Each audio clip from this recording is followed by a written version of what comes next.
جذباتی ذہانت سے مراد ہے خود کے اور دوسروں کے جذبات اور ان کی اہمیت کو سمجھنا، روزمرہ زندگی میں جذبات کے مناسب اور بروقت اظہار کے قابل ہونا، ان پر قابو پانے کی صلاحیت رکھنا۔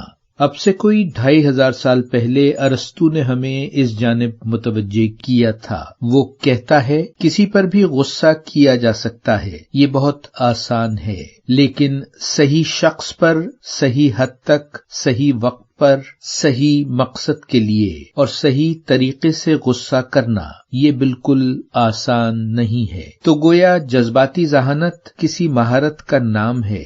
ہم یہ مہارت کیسے حاصل کر سکتے ہیں؟ ڈینیل گولمن نامی ایک امریکی مصنف نے 1995 میں ایک کتاب لکھی تھی جس کا نام تھا ایموشنل انٹیلیجنس، یعنی جذباتی ذہانت۔ اس کتاب میں گولمن نے دنیا کو اپنی بھرپور تحقیق کے بعد یہ بتایا تھا کہ جذباتی ذہانت زندگی میں کامیابی کے لیے آئی کیو کی طرح بلکہ اس سے کہیں بڑھ کر اہم ہے۔ جذباتی ذہانت رکھنے والے لوگ تعلیمی، پیشہ ورانہ، سماجی اور باہمی تعلقات کے حوالے سے ایک کامیاب زندگی گزارتے ہیں۔